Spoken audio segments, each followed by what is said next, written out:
Assalamualaikum warahmatullahi wabarakatuh.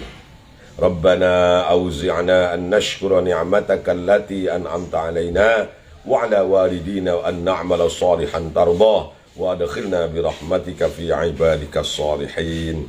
Mari kita lanjutkan. Walidzalika qala sallallahu alaihi wasallam, inna syaitana yajri min ibni adama majrad dammi. Sesungguhnya setan berjalan di dalam tubuh anaknya Nabi Adam, di dalam tubuh manusia, majrad dammi, di dalam tempat berjalannya atau aliran sama dengan aliran darah. Oleh karena itu fadayyiqu majariyahu, persempitlah tempat berjalannya setan itu, bil ju'i, dengan lapar, dengan puasa. Kenapa? Karena setan itu punya tempat jalan-jalan pada tubuh kita itu, yaitu dengan aliran sama dengan aliran darah kita. Kemana aliran darah kita mengalir, maka disitulah setan jalan-jalan.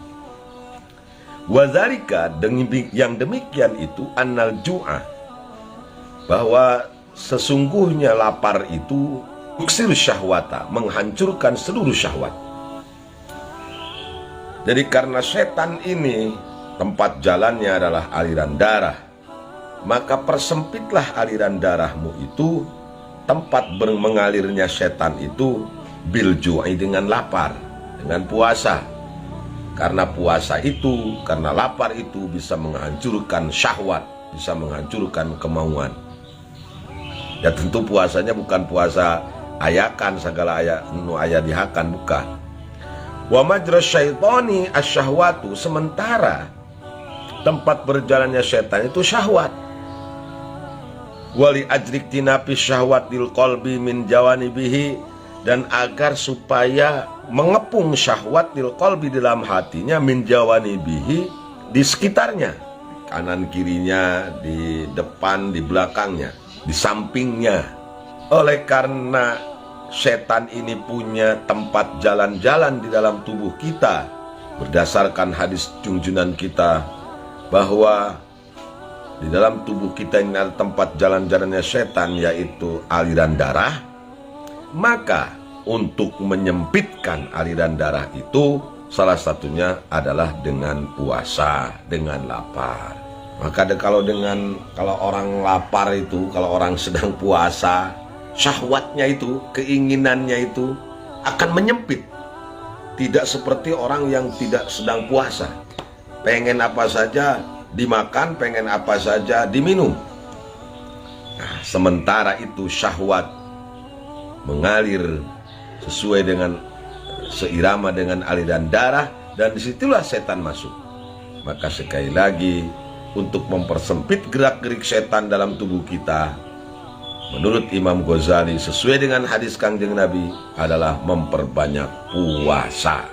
Qala, berfirman siapa Allah Ta'ala, ikhbaran, mengabarkan an iblisa, tentang iblis.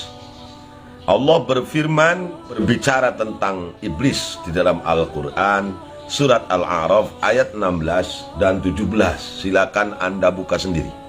Jadi iblis ini ketika dia diusir dari surga karena membangkang perintah Allah untuk bersujud kepada Nabi Adam alaihissalam, walaupun para mufassirin berbeda pendapat tentang pengertian sujud ini, apakah sujud yang seperti yang kita lakukan sekarang, mencium tanah, atau hanya menghormati saja kepada Nabi Adam.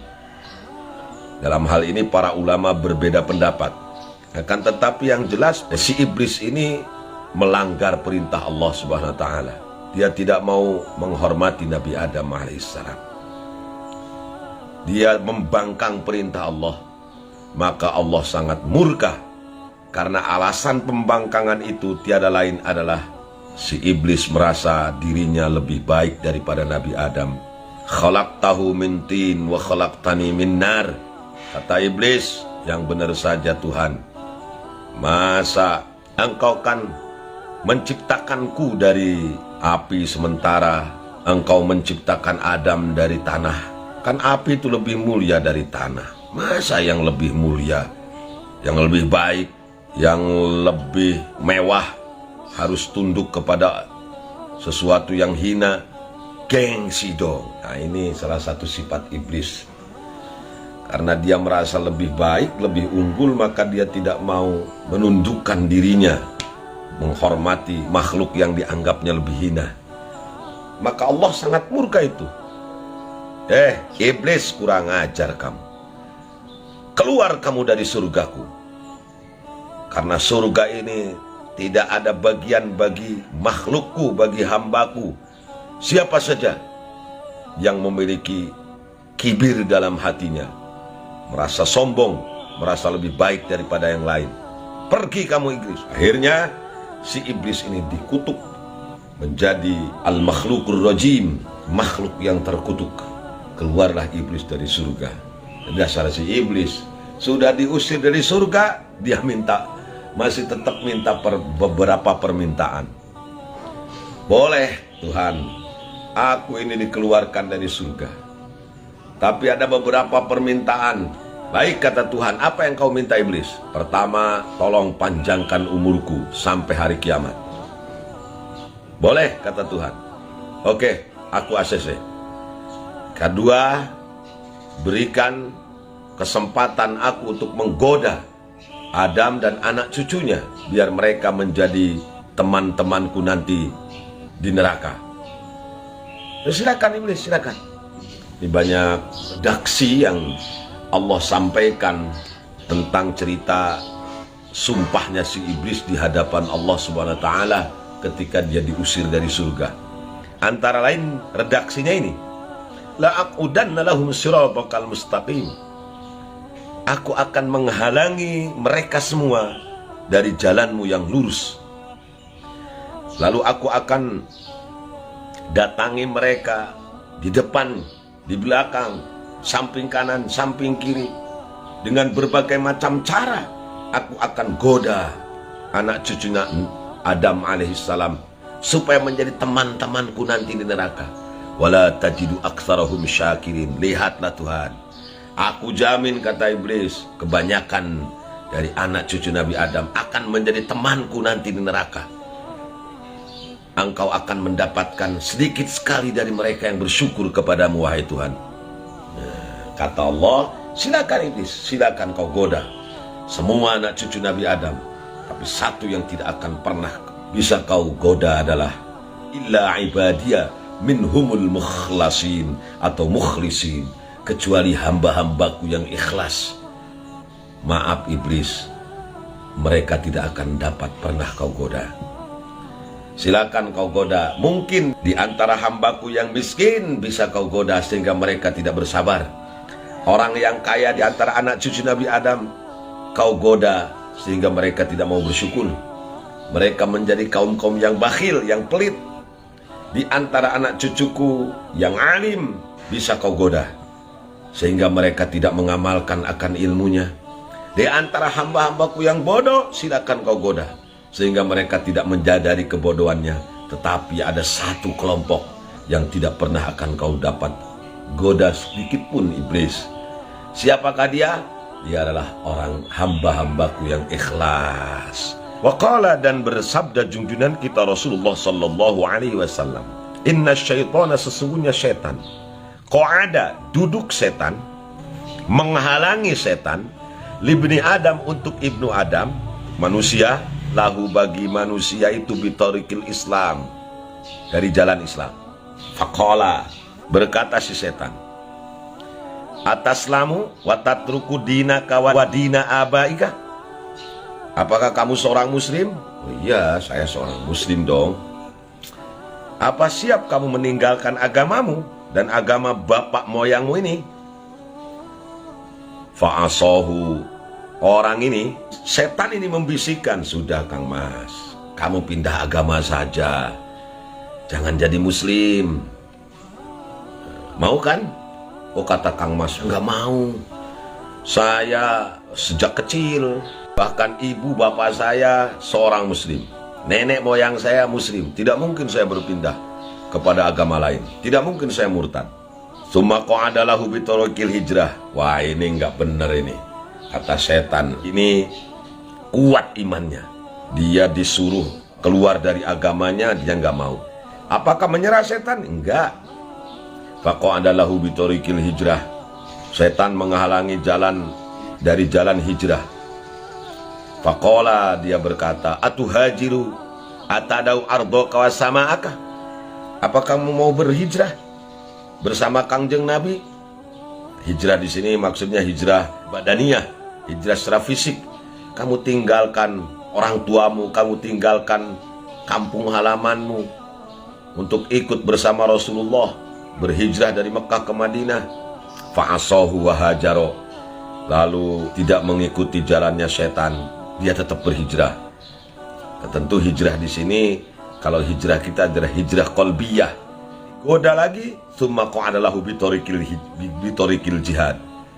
Dihalangi lagi, digoda lagi dari jalan jihad. Faqala, setan ngomong, atujahidu, wahai, apa kamu mau berjihad? Wa huwa talapun nafsi. Jihad itu bisa mencelakakan diri kamu sendiri, wal mal, dan harta kamu. Engkau nanti akan berperang, patuk talu, engkau akan terbunuh. Fatun kahuni sauka, nanti istri kamu akan nikah lagi dengan orang lain. Wa yuksimu malaka, dan dia akan membagikan harta kamu. Aduh, saya tetap akan berjihad fisabilillah. Kalau konteksnya sekarang, saya akan tetap sodakoh. Saya akan keluarkan hak sebagian harta saya untuk membantu menyantuni yatim piatu. Saya akan tetap mengeluarkan kemampuan saya untuk membantu saudara-saudara yang miskin. Ternyata goda untuk tidak berjihad fisabilillah juga, dia tetap tegar, tidak mau tergoda oleh setan. Wa qala Rasulullah sallallahu alaihi wasallam, faman fa'ala dzalika famata kana haqqan Allah ayyudkhilahul jannata. Barang siapa yang keadaannya seperti tadi, faman fa'ala dzalika famata, kalau mati dalam keadaan tersebut, kana haqqan 'alallah ayyudkhilahul jannata, maka hak bagi Allah untuk memasukkan itu ke dalam surganya Allah Subhanahu wa taala. Jadi kita ini sebagai seorang muslim, jangan tenang-tenang mentang-mentang kita sudah menjadi seorang muslim, mentang-mentang kita sudah menjadi seorang ustadz, mentang-mentang kita sudah menjadi pengurus NU.